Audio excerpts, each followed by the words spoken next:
What's up, everybody? Thank you for tuning in to another episode of Non-Applicable Podcast. A little different today. Special episode. Special. We're going to do a crossover episode of NAXT to cover the Takeover pay-per-view and Raw-Thentic. So you're welcome for that. Two birds, one stone. I am Yay. Chubbs. I'm one take. Facebook.com/na.podcast919, Twitter and Instagram, na.podcast919. Like, share, and subscribe to the content, please. I'm going to need you not to sound so down in the dumps, because it's going to... Do I sound? I don't mean to sound that. Like, in my head, I'm like, yeah! Yeah. I'm not? I don't think it helps with, the weather and the way both of us have been feeling the last... Yeah, the weather it's got me so down. It's just making me sleepy. It's not got me down. I like rain. I'm always sleepy. I'm sure people hear me yawning nonstop while we're Which is funny since I get like 2 hours of sleep a day and I'm just like, let's go. Yeah, I get like 10. I'm so tired. Just like Jeff. What? Used to work at the Valley News. Yeah. He looked exhausted. I'd be like, dude, did you sleep last night? Oh, not very well. I only got like 8 or 9 hours. I'm like, screw you. The infamous LB is the same. I always say, you know the movie Passengers with Brad, not Brad, what's his name? I don't know, it's your story. Crap. Jennifer Lawrence and Chris Pratt, thank you. Where they're in space. Cryogenically frozen for X amount of years and then they get woken up too early. Right. That could be LB, but she could go the full duration, And wake still up, feel and like just you be woke up like, early. I need a nap. Can we do this another full year? Right. So anyway, NXT TakeOver Chicago. Now, I want to go about this a little differently. We're going to do it how we want. Listen. Yeah. So, quick recap, and then we'll discuss. We had Eric Young versus Roderick Strong. One Take and I were both wrong. We picked Eric Young to win. He did not. All right, so we're going to digress at the end? Yeah. All right. Then the United Kingdom Championship, Pete Dunne defeated Tyler Bate to become the new champ. We were both correct in that. NXT Women's Championship Triple Threat, we were both correct in picking Asuka. Duh. NXT Heavyweight Championship, Bobby Roode defeated Hideo Itami. One Take was correct. I was not. Whatever. I had my reasons.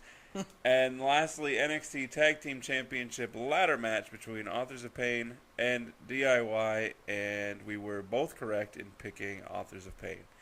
And also both correct in what happened after the match where WWE stupidly decided to break up DIY. I don't know this. How do I want to work? All right, so Ciampa supposedly is an outstanding heel. That's what I hear. The only stuff I've seen of him is literally, it's not storyline driven. It's just the only stuff I've seen from him outside of NXT is literally just matches with no storyline going with it. So that's all I can base. Why not him just off make of. them a heel tag team? Yeah, because I'm pretty sure Gargano could. Whatever. I don't know. I mean, I get why they did it, but at the same time, I don't, and I don't like it. So I feel like that's something that they could have done later down the road. They should have been up on main as DIY. Maybe been the tag team champs on SmackDown for a while, have a good feud with New Day, something like that, or even the Usos. Yeah. Or both. And then, have them have the tag team belts. Or maybe they play hot potato, which I'm not generally a fan of, but if they do it right, maybe have them play hot potato with the tag belts. Yeah. And then have Ciampa just be like, what the F? And then do it. Yeah. It just didn't feel right now. Even though they lost. It would have made more sense if Revival was down there and they lost to Revival. If you lose to AOP, their houses, you're supposed to lose to them. Right. You know? Alright, sorry. No, it's not like you lost to the Ely brothers. Yeah. But I still don't understand why the need for these tag teams that come in. They are tag teams, right? It's not like the Golden Truth, which was made up, and it's not like Cesaro and Sheamus, which was just pieced together. And it's not like. Will it help you any better that technically they were in the Cruiserweight Championship? No. tournament. Technically, they were tag team partners when that started and had to have a match against each other for Yeah. it, but I don't understand the need to break the tag team up like that, where they could just have them amicably and mutually decide, let's take a break from being a tag team. We're gonna go, find ourselves in the singles division, and we'll meet back up. But you're also thinking of it logically and non-WWE storyline-wise, where if they have tag teams and they break apart, always at least one of them has to become a heel. It's been that way for forever. It's just dumb. Go all the way back to Shawn Michaels and Marty Jannetty. Yeah. Had to turn one of them heel. It's just the way they do it. I get it, but do it like they did with... Do it with the teams that are like the Golden Truth, which they did. Heath and Rhino. Do it with those teams. Don't break up legit tag teams. Especially... See, that's the one thing where I will agree with you for DIY. It's not like they were a tag team that wasn't good. Like, they were awesome together. They were awesome to watch. Or, like, break up the Ascension or something. Yeah. Or start treating them like a powerhouse, but that's besides the point. A little late now. Yeah. So, anyway... so, back to the beginning? Yes. So, I thought it was a good match. I haven't seen a lot of Roderick Strong. It was a stiff match, too. Do you see how many, hits and... There's one time where Roderick hit Eric with, a flying... Eric Young was on the top turnbuckle or sitting on it, and Roderick came out and, kneed him in the face. It actually looked like he smoked him right in the side of the head. One thing... His finisher, man... I've seen it numerous times, and I've seen the version that he did before he was in NXT, and it still makes me hurt. He does it he puts them into the suplex and throws them up into the air and then catches them and, code breaks their back. It hurts me, and it looks awesome. I want to know how the ref didn't see that crossbody by Killian. How did he not hear it, let alone see it? Right. I mean, Killian's a big dude, and he comes chugging by, and... right in front of the ref, who's watching Eric Young roll into the ring, you're telling me that you don't have peripheral vision? That's the one thing that I don't like. I see it the most in WWE, but it does happen in other promotions as well, is they don't do a good job of organically setting those things up. Right. Even getting a little bit ahead, but just to prove my point, actually I won't even use names. In the main event of Raw, or SmackDown, there was a guy, he was literally looking straight, and the guy that attacked him was literally, even if you were staring straight and have bad peripheral vision, you're going to see the guy. Yeah. And they acted like they didn't see him, like he was being blindsided when he basically just ran, straight at him. Yeah, I don't get it. It's all about positioning as well. Sometimes they just don't position themselves right. Yeah. So that was a good match, though, overall. Like you said, stiff. Yeah, it was a good match, though. The only reason, I wasn't surprised that they gave Roderick the win. The only reason I didn't pick him is because I wasn't 100% sure what they were going to do with him. I thought that they were going to have him struggle to get his first win and have him eat a couple, losses. Oh, that's his first win in NXT? Since coming back. Okay.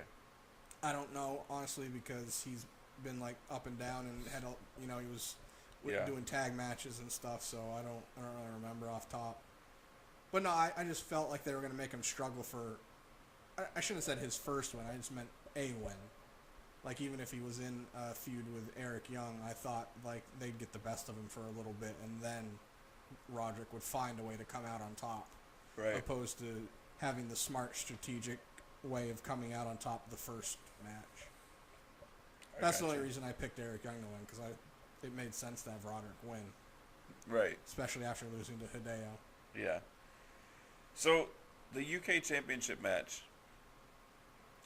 Oh my God. This is where we need a soundboard where it would be Jay-Z. What more can I say? And also, I feel like I'm taking crazy pills. Seriously. This is what I don't get. And I understand that Vince has less to do with NXT. Thankfully. How can he not see what NXT is doing, especially at their Takeover pay-per-views, and allow the superstars that he has more control over to do the same. Yeah. You have on the main roster, and this is just SmackDown, AJ Styles, Shinsuke Nakamura, and Kevin Owens. Mm-hmm. How is every night the match not the same caliber as that United Kingdom Championship? Let's add a fourth in there just because it not story-wise, but what you're saying for people. Sami Zayn. Yeah. All four of those guys could put on, in their sleep, 4-star matches. Exactly. And this UK match, Pete Dunne versus Tyler Bate, for me, personally, I thought was better than the 5-star rated Kenny Omega versus Okada match at Wrestle Kingdom 11.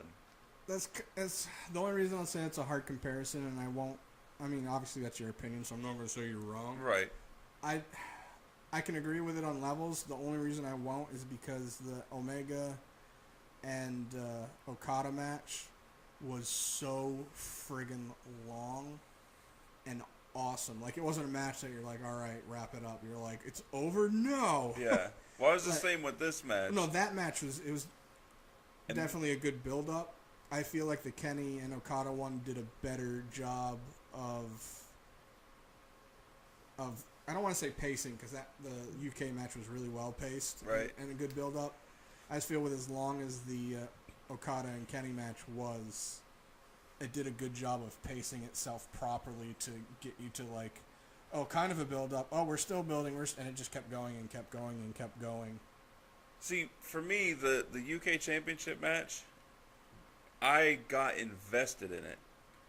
Like, I was, every time there was a kick out or like a near fall, I was like bringing my shoulder up. And it was just, when I watched the Kenny Omega versus a great match, like, I just stared at it in amazement. But I didn't get invested into it.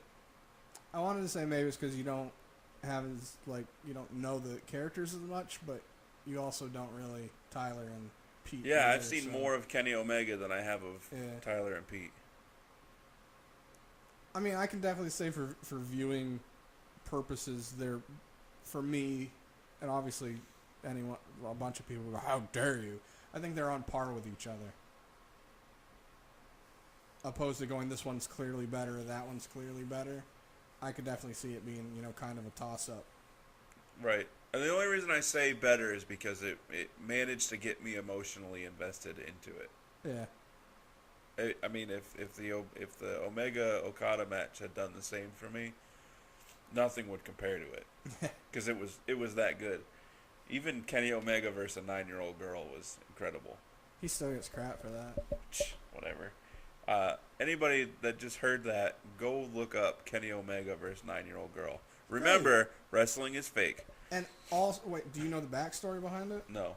Oh, okay, the backstory behind the Kenny Omega 9-year-old girl is that in Japan they had this like dojo basically of youngins that they put through a wrestling camp that there were kids that wanted to get into wrestling, and there was some issue with this girl where she couldn't do it, or she was the only one that for some reason didn't get matched up. So they came to Kenny and were like, hey, would you be willing to help this girl out and do something? And they set up a match. So it wasn't literally just some random thing that decided to happen. Like, he did it with a purpose of trying to give this girl that's put in all this work that was basically getting pushed to the side because of some like weird technicality or whatever. This wasn't like a Japanese Make-A-Wish, was it? No. If there's actually a video on YouTube where he explains the whole thing. I just watched it so long ago that I don't really remember word for word. So it's not like they just decided to have a 9-year-old versus Kenny Omega. Like, there's a story behind it and a reasoning behind it.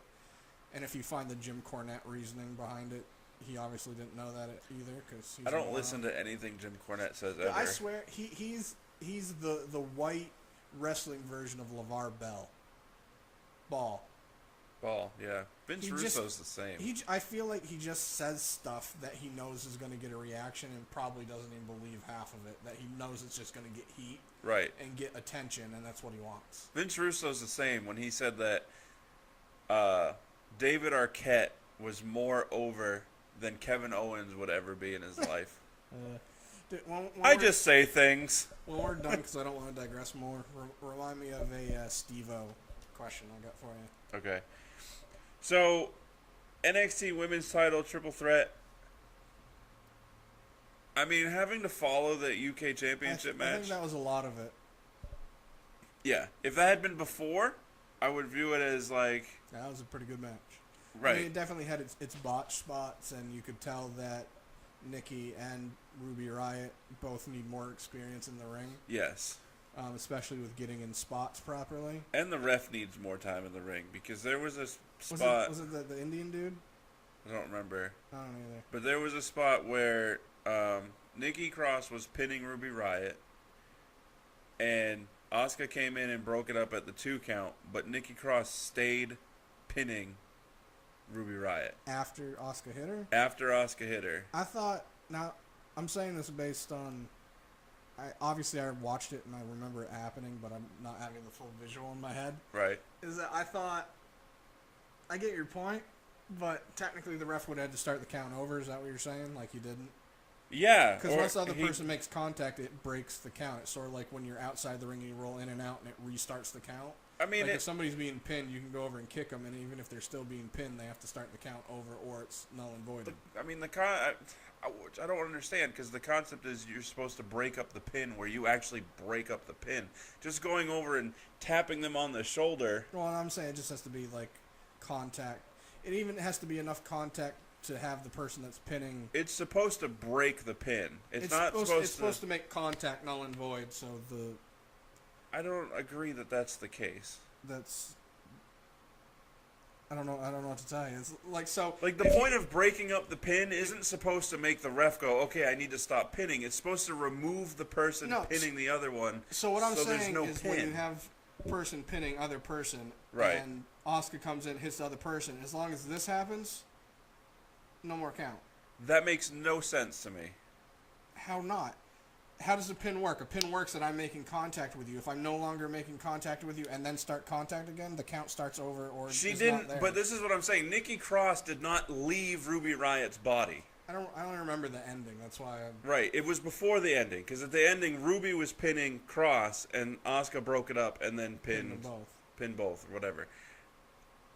Nikki Cross was pinning Ruby Riott, was hit, did not move an inch. Yeah, see, I don't remember that one. I'll have to watch it again. But either way, that's... And then just stayed on top of her looking at Asuka while the ref was like, well, what do I do? That's where they do the things where it's like, they don't react to botches properly. Right. Like the ref could have easily said, I'm going to start counting again, kick out again. Yeah. Like real quick, something like that. Exactly.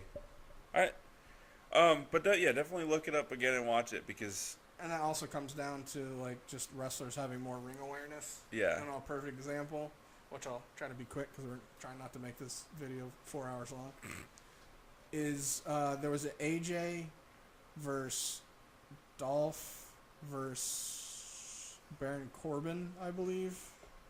It was a while back, like a month or so ago.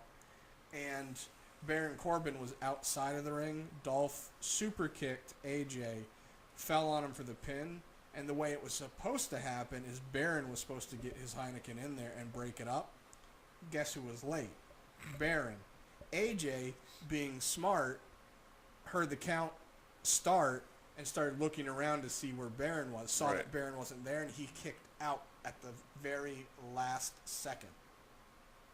Where if he didn't, and it was for the belt, that technically would have given Dolph the belt on a botch. Right. But luckily AJ was paying attention. I mean, that should be on the ref too to know what's going on. But obviously you can't have the ref go down and just be like, Yeah. So good on AJ. Not enough people do that. I actually saw that in a SmackDown this week. Somebody was late to something. The person that was being pinned, Kevin Owens, he was looking around for Dolph. Yeah. They need more guys like that. If you know what's happening, you have to do a good enough job. I think that's part of it too. Some guys are trying to do a good enough job of selling, like being out, and not trying to be bright-eyed looking around for the person because it takes you out of it. But agreed. So yeah, all in all, I mean, for what it was a decent match. No, it was definitely a good match. Like we said, it just had its few botch moments that kind of took some of it out of it. Yeah. And then the match that it followed didn't help. Right. I mean, that UK Championship did the rest of the pay-per-view no favors. Whole weekend. Really. Backlash, even into Raw and SmackDown, no favors. I haven't gone back and watched it yet. Again, I want to. I do too now that we're talking about it. NXT Heavyweight Championship for Bobby Roode. I wasn't amazed by that match. Even if it hadn't followed what it followed, it was a decent match though. Standard. Yeah, it was a standard. It did a good job of telling its story that it was supposed to tell. I don't know if you saw or not, but afterwards, it's been rumored that they're turning Hideo heel because I guess he was in the locker room like freaking out, and your boy Orny and Cassius came up to him and were like trying to calm him down. He didn't have anything to do with it, so it's possible they're going to turn him heel, and he might have a feud with Cassius coming up. Okay. Which I'd like to see. That'll be a stiff feud. Yeah, I mean Cassius is so big though. He's losing some weight, I've noticed. Yeah. He's still like super tall compared to Hideo. Well, yeah, he's also like 6'4", so. I'm super tall compared to Hideo. Yeah, because he's like 4'3". And lastly, that Bobby? tag, huh? What? What'd you say? Bobby? No, not Lashley. So that tag match, I don't know how I feel about it. There was, If you take the turn out of it, I liked it. I heard some people trying to say that like it was just an okay match. It was DIY doing their stuff and like basically putting AOP in spots to look good. But isn't that what every match is? yeah. The problem I had with it, and everybody has a problem with Roman because he doesn't sell. AOP, for what it's worth, at the end of that match, was not selling the events that happened before it. Yeah. They got up, they climbed the ladder, not even out of breath, not even hurting, just grabbed the belts, like, yeah, we're the champs. Paul Ellering sold better than they did, and he's 60-something years old. That's probably why he sold, because it probably really did kill him. I said, because I know you messaged me about this, and I said back to you, is that's been happening in ladder matches for so long that I'm, like, dead to it. So when it happens, like, I just ignore it because I'm so used to seeing it. The other thing that I kind of put into place is adrenaline. I mean, they don't say that, but right, and I've seen ones like that, but you can tell like they do a better job of selling that they're just feeding off their adrenaline, but they're still like tired. Yeah. They look like they've broken a sweat. AOP didn't even look like they were sweating. Well, and not to disagree with you, but another thing to think about is it's NXT, and they're young, so it obviously can be an experience thing. But yeah, in the same, it's like I said, I've seen that in so many ladder matches where you're like, they just had like a 20-minute match beating the crap at each other, and he just ran up that ladder like he just got done stretching from a warm-up. Yeah. I know what you're talking about because I've definitely seen them, but it doesn't bother me as much for some reason because they still at least are selling. They're selling that it's a burst of adrenaline energy. It's not just like, okay, we're up, let's climb the ladder and grab the belts. Yeah. If it's any more help, I don't know if you noticed or not, but when they got the belts and were getting the hell out of Dodge, they both were selling like they were clutching and looked exhausted, so that kind of helped. Okay. I didn't notice that. That's because you were probably already mentally ready for what was going to happen. So yeah, and then I was thinking that it wasn't going to happen because I knew it was going to. Once AOP grabbed the belts and were gone, I'm like, oh, here we go. I mean, we knew it was going to happen, right? And then it was even further exacerbated by Nigel pointing out overselling how good of friends they were. Yeah, every like minute or so, he was like, "Oh, these guys are such great friends," and so yeah, I knew it was. But then they get all the way to the ramp. They get all the way up the ramp, and that little logo thing at the bottom of the screen pops up, signaling that the show's over. And I'm like, awesome, it's not going to happen. And then, boom, it happens. And Ciampa turns on Gargano, and I'm I would like to say that I devastated. feel like WWE is overusing the ambulance aspect of shows, and I'm disappointed that Ciampa didn't flip it. Absurd. Totally absurd. Oh, I know. That'd be hilarious, though, wouldn't it? They should have done it as a mockery. I'll tell you what, though. That turn, that assault on Gargano was even better than some of the matches from Backlash. It's just they're both seasoned in what they do. Like Gargano and Ciampa have been doing it for years in the Indies. They're not guys that were in the Indies because they weren't good. They were guys that were in the Indies trying to build their name and build their brand. I mean, they make it look real. Gargano's ridiculous. I mean, but he really legitly did take a ladder to the face. Yeah, right in the chiclets. Yeah, that hurt me. Yeah. Like, my face went numb after I saw that. So, overall, NXT Takeover Chicago, again, stole the weekend. I'm pretty sure, I don't know if we said it on the podcast, but I know we said it personally, that probably was going to be the case. It usually is. Yeah, I'm very much looking forward to NXT Takeover Brooklyn in August. I really think they're going to do a lot for Brooklyn, because it's going to be, their third time in Brooklyn? Yeah.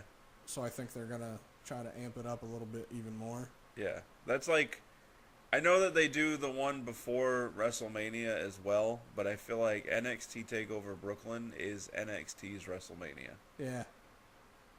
That's just how I feel about it. So, moving on, we shift gears and move on to Raw from Monday night in Grand Rapids, Michigan. Quite a bit happened. I actually have I have a page and a half of notes. I have just under a page, but... So I just try to drift through. I saw the word drifter on my notes. I'm just going to try to go through here based on the matches that happened. The first match wasn't Akira Tozawa, was it? No. We're on Raw, right? Yeah. First one was Bray versus Roman. Remember? Oh, yeah. Bray came after. Yep, I forgot to even write anything down for that. After they did the recap of the Fatal 5-Way that's coming up, Bray came out to cut his promo. Oh, I do remember because Samoa Joe came out and interfered in the match, so it ended in a DQ. So you got that then? Yeah. So then the second match was Akira Tozawa versus Daivari. Right. Which was just stupid because they had Brian Kendrick backstage watching it where they stopped to interview him several times. The other thing that people don't seem to think about is you did notice that Brian Kendrick did not have an earpiece in, so he couldn't hear the commentary. So it was definitely scripted where it was like, all right, we're going to say go. You answer your scripted answer to the question that was asked. Yeah. You can't hear. I didn't notice. Was it in his other ear? No. He didn't have one at all? No. Maybe it was one of those little tiny brown concealed ones? Nope. How do you know? You were in his ear? Because they didn't. You picked his ear? They're not that smart. No, they're not. So... That was the Akira Tozawa match. Yeah, Tozawa won. And they set up had set up a street fight for Kendrick and Tozawa on 205 Live, which I didn't watch. I didn't have the time to. I didn't have the care to. After watching SmackDown, because I started it late because I was doing a whole bunch of other stuff, I just wasn't in the mood. Drifter versus Dean. Drifter finally gets a match. Yep. But then loses. No, he technically won. He did? Yeah. The Miz attacked him to make Dean that's right. Wow. I wrote my notes differently. Apparently. And I shouldn't have, so I'm missing everything. Enzo backstage, we'll talk about that. Balor versus Carl Anderson. I write Carl down in my notes. It's Karlski. Alicia Fox versus Sasha. Really? Fox gets the win? No, Sasha got the win. My bad. Yeah, Sasha won. What? I apologize. Whatever. Titus Brand ended up causing a match for Kalisto to fight Apollo Crews. They need to figure out what the hell they're doing with Apollo. Even though I'm glad they're doing. I'll get to that when we go back through. Kalisto won. Sure did. I like his weird finisher. I don't know how I feel about the match. I know how I feel about it. Hardy's versus Well, Matt Hardy versus Sheamus, yeah, and the winner picks the stipulation for their Extreme Rules. correcto. I'm surprised that Matt Hardy, having won, didn't pick a ladder match. You want to know why I think they didn't? Because they did it last time? Well, WrestleMania was the ladder match. Yeah. So I feel like they're going to use the steel cage, which is, by the way, what Matt picked. Right. They're going to use the steel cage to build up to the ladder match. Maybe the ladder match one, since it is theirs, be the one that ultimately breaks them. Whatever. Just a thought. Yeah. What's his name? Austin Aries Versus Tony Nese. Versus Tony Nese. Aries won. Also teasing because his match with Neville at Extreme Rules is a submission match. Really? Yeah. So the whole match, like, Aries was doing a whole bunch of like different submissions that he like never really does, so it was kind of interesting. Right, and then Neville came out and did a submission on His Nese. Yeah. And then Aries was just like clapping and 2 thumbs up for you. Yeah, that was pretty funny.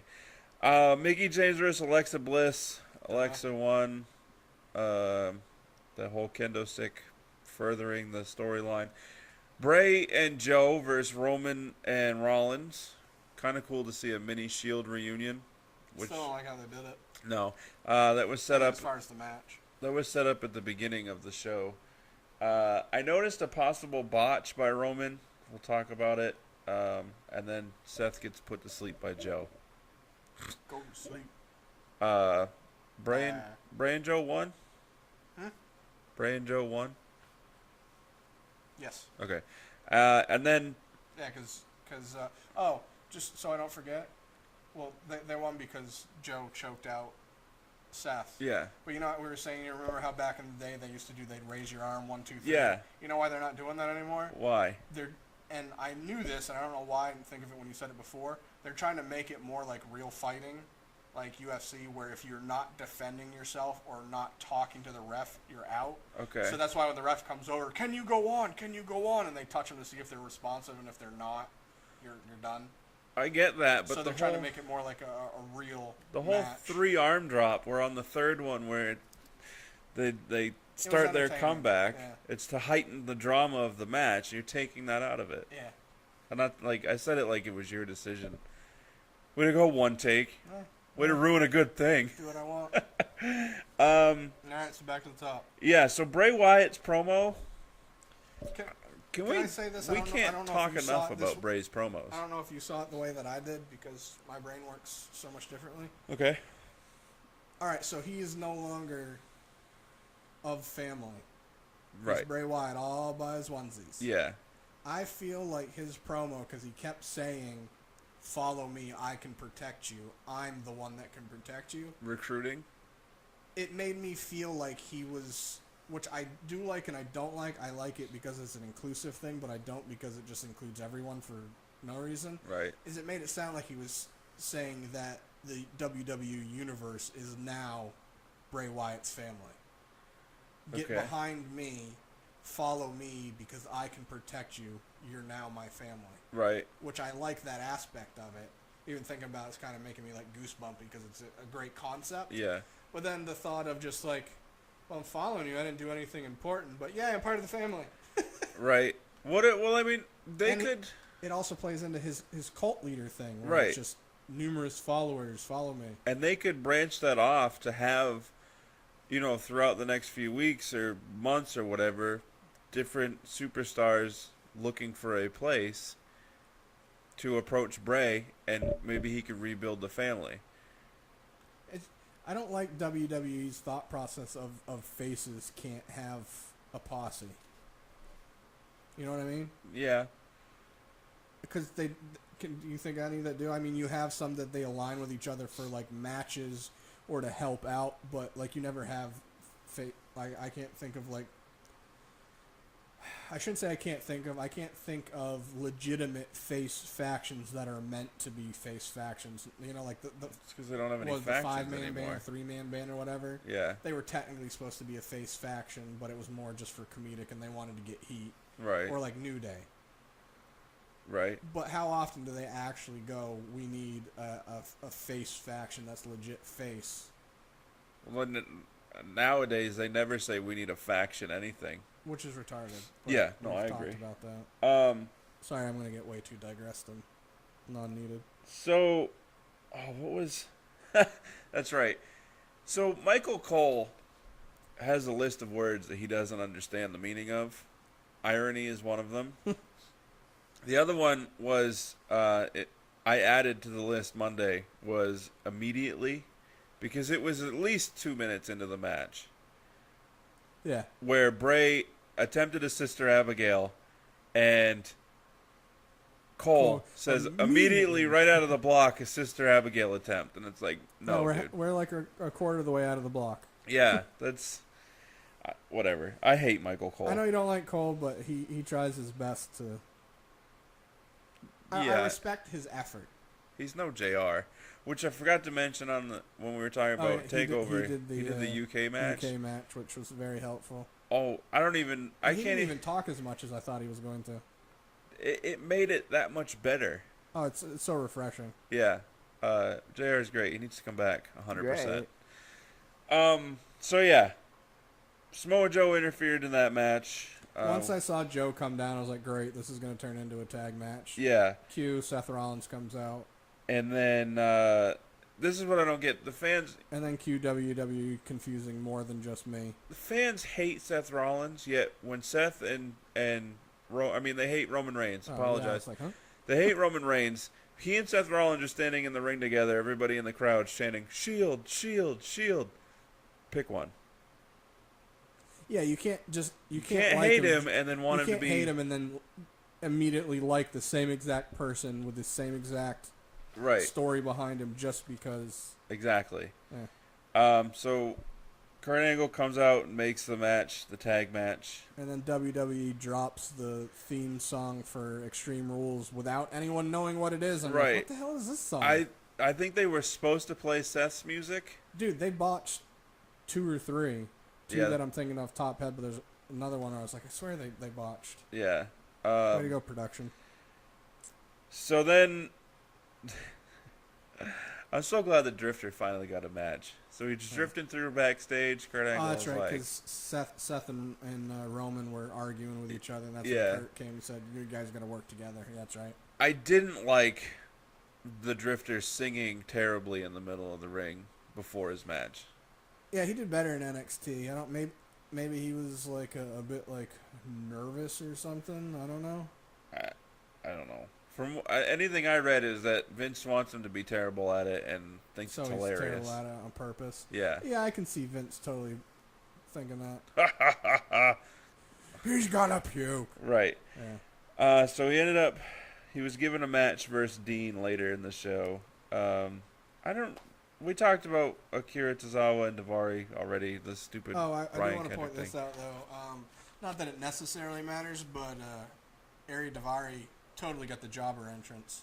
Like, he was already in the ring when we came back from commercial, which was because he technically is the jobber of NXT. Well, but the reason I say that is because they've gone through all the stuff of trying to make him look like, he's all upper echelon because he's got money and this and that. Like, he comes into the show with his ugly Corvette and he's got all this fancy clothing that's all like expensive.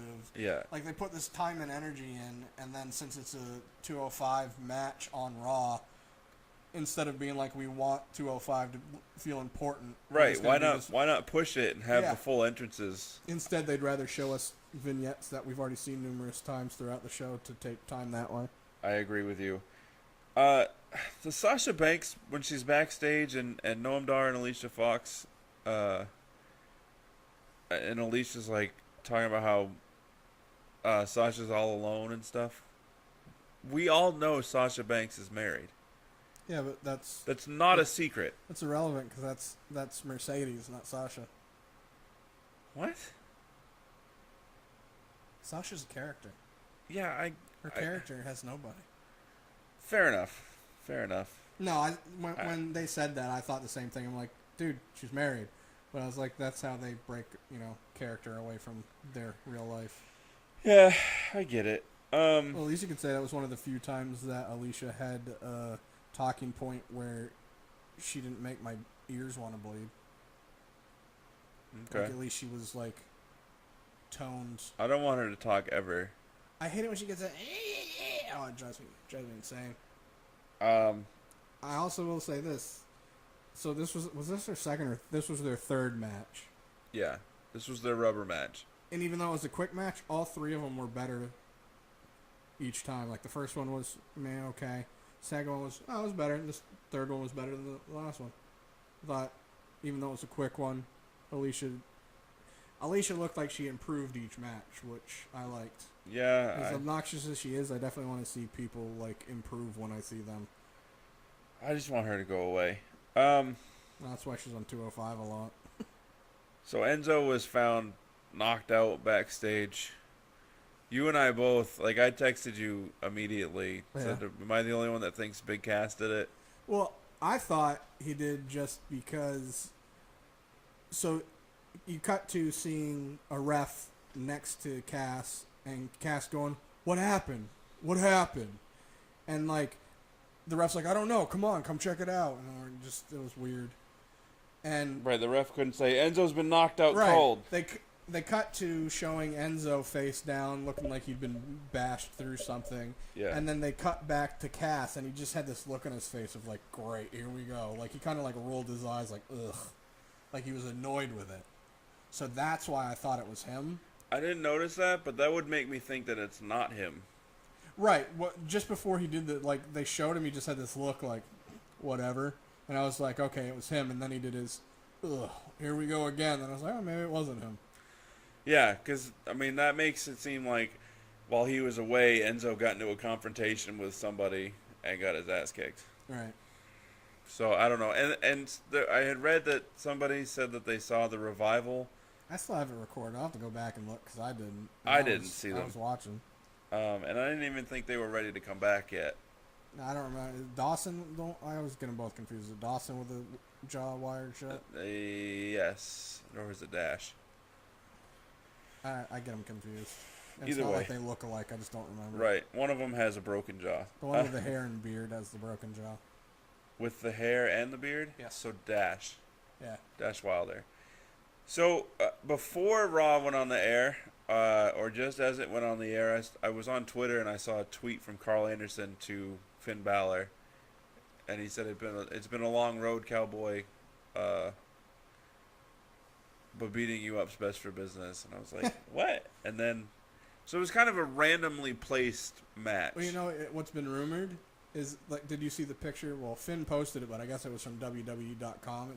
I think just the caption said "Imagine if" or just "Imagine," and it was him in the middle, kind of other doing his guns or the two sweet, and it had Carl and Luke on both sides doing the two sweet, just one hand each.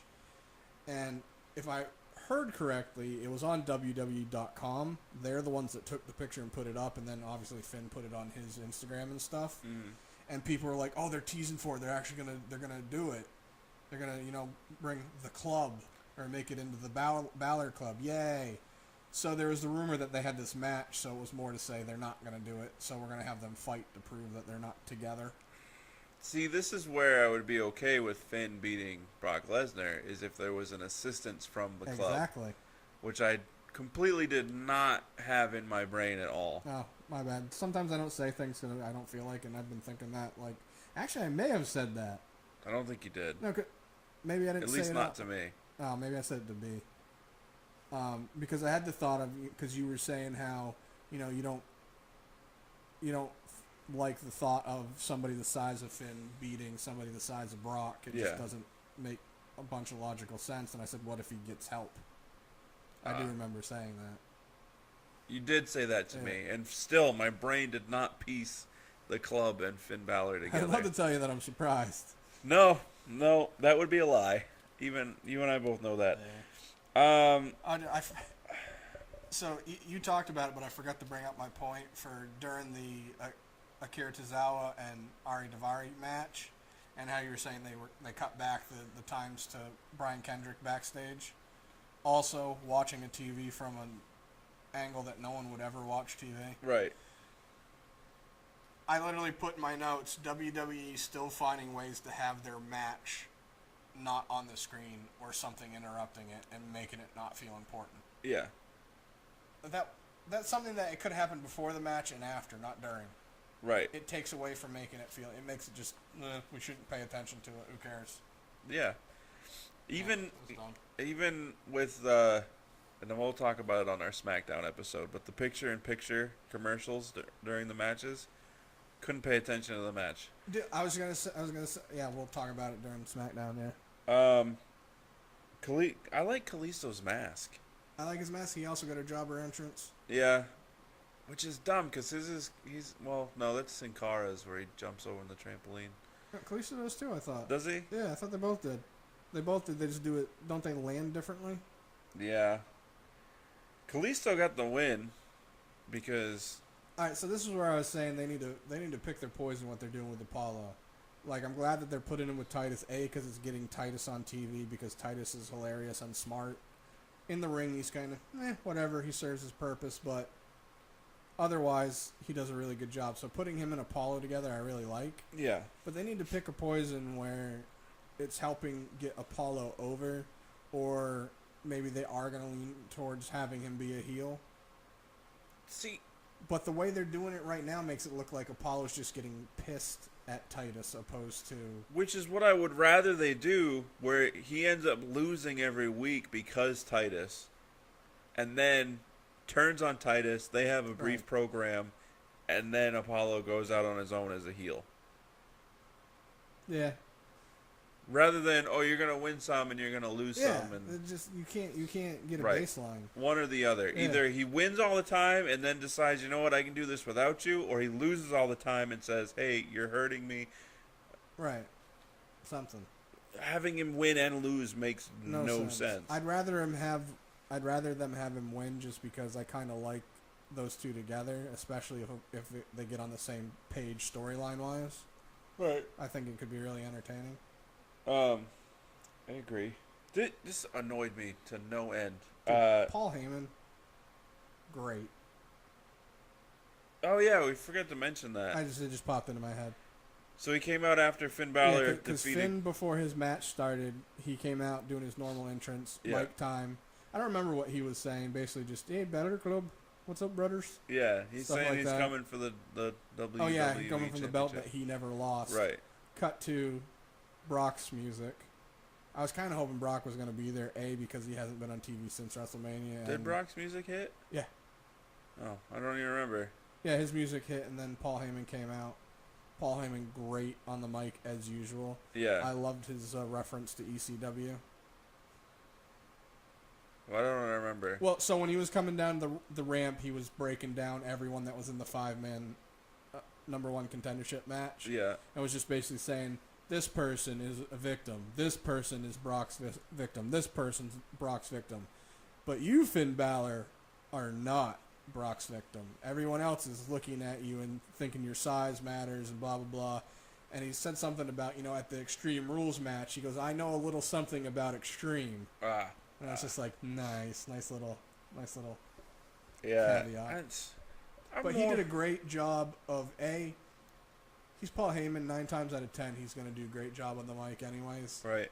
Except that one time when Goldberg first came back, and for some reason he thought that people were gonna be cheering against Brock because in his hometown. Yeah. So that one he was kind of off on, but he tried his best.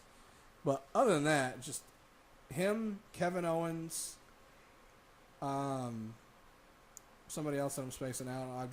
I want them on the mic all the time, and I'm almost always like, yes, great work. So before they cut to commercial, right? Michael Cole was like, coming up next, this whole Alexa Bliss goes extreme. Right. I'm like, all right, cool. And she didn't. Come back from commercial, and it's a Goldust promo. That's why when they say coming up next, I never write down in my notes until I see what's coming up next. I wrote it down because of that reason. Because they came back and it was the R-Truth Goldust recap. Right. And then the Goldust promo. Right. And then Alexa. Right. It was stupid. So as we said, Matt Hardy beat Sheamus. Gets to pick the stipulation. He picked a cage match for Extreme Rules. There's really only 3 matches at Extreme Rules that have any sort of extreme attached to it. Yeah, the cage match, the kendo on a pole match, stupid. I don't think they understand that there's a difference between extreme and stipulation. Right, and then the Fatal 5-Way is an Extreme Rules match, which is interesting. That's going to be a great match. Or let me say, it has the potential to be a great match. Especially with everyone that's in it. Right. Minus Roman. No, Roman included. I think... Roman does good work with multiple people. There isn't a weak link in that match. Yeah. And you know the thing is, I'm glad that I like Seth Rollins now. Like, outside of WWE. Right. Even though I've heard, like, he's kind of a DB in real life. Whatever. All the stuff I've seen, he's... Aren't we all? I understand certain people's demeanor, so I don't get bugged by them like other people do. But I think he's, I don't want to say underappreciated, but I don't think people appreciate the things that he does because he does them so well that they kind of overlook it. He is so good at making everything he does in matches look organic and like it's supposed to happen the way it does. Right. Like he doesn't look like he's setting up a spot or getting his opponent set up in a spot. It all looks like a proper match that is happening organically. Yeah. He's so good at it. I agree. I want to see him and AJ in a lengthy feud eventually. I was shaking my head yes to the people that can't see me. Was Bayley like late for... Did she miss her cue? Oh, to come out? Yeah. Because, I mean... Alexa wins and then grabs the kendo stick and then hits Mickie James with it. Right. And then Bayley comes out. It would have made more sense. I understand that they're trying to push the kendo stick for that match. It just would have made more sense for me if Bayley came out and saved Mickie James before she got hit. And either she got hit with the kendo stick or managed to hit Alexa with it. I get your point. I felt like the way they did it is because of the story they were trying to tell throughout was that Alexa was going to go extreme, so she didn't hit who she was fighting to basically send a message to Bayley. It null and voided what they were trying to sell. I still do feel like Bayley was a bit slow getting out there, though. Partly because she runs like she doesn't have hips. Which is weird because she's got a nice little tuchus. Yeah, she's got a lot of hips. Also, the rules for the kendo on a stick, or kendo on a pole match, kendo stick on a pole match, I feel like they've changed from their other such and such on a pole match. Because it used to be, first person to grab it and use it wins. Wins, right. This time around, first person to grab it is able to use it legally for the rest of the match. Okay. So why don't you just give them kendo sticks and go until somebody quits? Yeah, or just make it a kendo stick match where that's the only legal weapon. Yeah. Or just make it an Extreme Rules women's match. Did you happen to see the pictures of Bayley? Yeah. Her back? Yeah. Am I the only one that thought that's not where the stick hit? Like, I thought it hit across her shoulders because part of it actually came around and kind of hit her in the face. But the marks were, like, almost straight up and down her back. I don't remember. I do. I'm also the person that thought that Triple H hit Seth Rollins in the gut with a... Sure were. But whatever. Who knows? Bray and Joe, scary tag team, for the record. Yeah. Versus Rollins and Roman.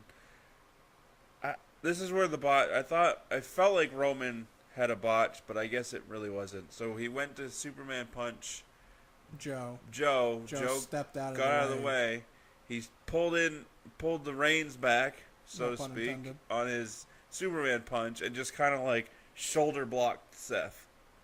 Yeah. But then Seth was like way too upset about it. That I will agree with. I'll never understand. Like, he was like, "What are you doing, man?" And it's like, you know it was an accident. Yeah, you were standing up right behind Joe. You watched it unfold. Yeah. And if it wasn't an accident, it would have been a Superman punch, not a shoulder check. Right. I would have rather he Superman punched him.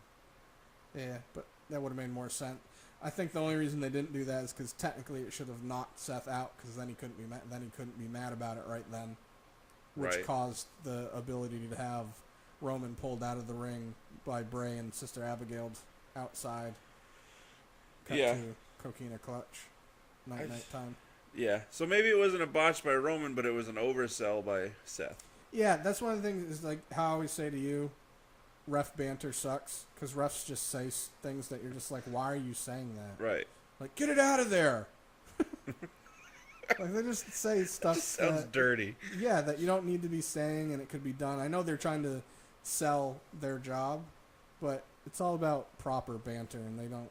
None of the refs do a good job as far as I'm concerned. No, I agree with you. But it's another thing that they do that all the time.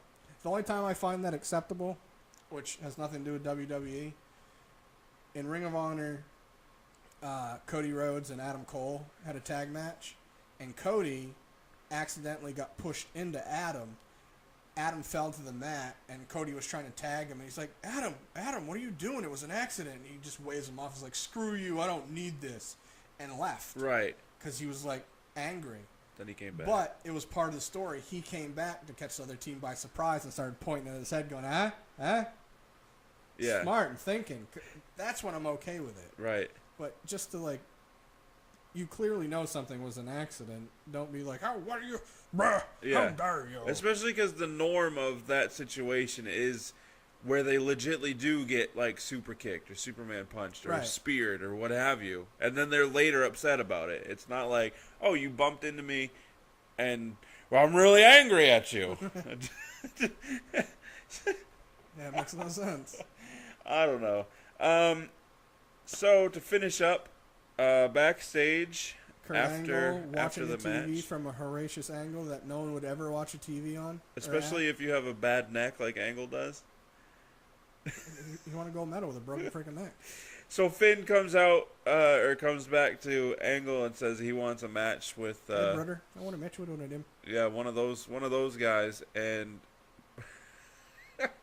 Kurt says you're not gonna get a match with one of them. You're gonna get a match with two, and then he says Finn Balor. Yeah, Balor. So Finn and versus Joe. Sorry, Finn versus Joe versus Bray next week. So it's technically a 1-on-1-on-1, not a 2-on-1, right? It's a triple threat, yeah. Yeah. Sorry, I don't know why I said it. Which is, like, well, I don't know. I guess you don't know. Because then he also puts Roman versus Seth in a match. So my thought was that if he didn't put them in a match, somebody was going to interfere in the triple threat. But now, since they're in a match... I'd kind of rather they do that because I'm sick of people interfering in matches to further a storyline that I don't need you to do. Let the match happen. Yeah. Let whoever wins... All right, so say that's... Whatever one's the main event. Probably the triple threat. Yeah, probably. So, whoever wins Roman versus Rollins, have them come out during the triple threat and just kind of stand at the ramp watching. Be like, listen, I won my match. I'm looking at who's winning this one. You're my biggest threat. Yeah, you don't have to have people interfere. Right. To further. Like, we already know it's a fatal five-way at Extreme Rules. Having people interfere doesn't do anything. Right. It doesn't further something. We already know it's coming to fruition. Yeah. More or less. We're not like, oh, this ended in a DQ, and this ended in a DQ, and this ended in a DQ, but it's not going to at Extreme Rules. We already know that it's not going to at Extreme Rules. Yeah, you know what that means? That means Raw next week. Then it'll probably end up with all of them in the ring, actually. Yeah, because next week's the go-home show for us. What's about the O in... So during... This is kind of off topic, but during Backlash, when they showed the ad for Extreme Rules, it said 2 weeks away. Mm-hmm. The O in 2 was red. Because it's a Raw pay-per-view? But none of the other letters. So the O in 2? Yeah. Was red. Yeah. I don't know. I'd have to see it. It made no sense. But anyway, that's all we got. You got anything you want to add for this? No. Still a major letdown following NXT Takeover Chicago. There's enough time in between where I don't necessarily get affected that, like, just having even a day in between. I'm good. I wish I could be like that. It was just Raw overall. It started out well, and it had its moments, but overall it was just As it usually does. Yeah, They it usually started out starts well. out good. Thought we were gonna have a good full match. No, gonna have people interrupt it to turn it into a match later because you can't not have something interrupted to turn into a match later, even though everyone's there right then. Also, I read that this episode of Raw was the lowest ratings of the year. They keep getting lower each week. I'm not surprised, but at the same time, I am, because how low can you go? You know how low can you? You know what that means is the. Oh wait, no, never mind. I was gonna say next week the ratings will be high because Brock will be there, but he's not defending until the July pay-per-view, the Jerry Lee Lewis pay-per-view. So stupid. So he won't be in there until the Raw before that one, probably. Everything's stupid. Sure is. Anyway, that's it for the show. Like, share, and subscribe, please. Comment. Facebook, Twitter, and Instagram, na.podcast919. Sorry, I had a brain fart. All that. One Take and I are there also. All that. And check out our other stuff. It's really cool. Do it. Deuces. Double them.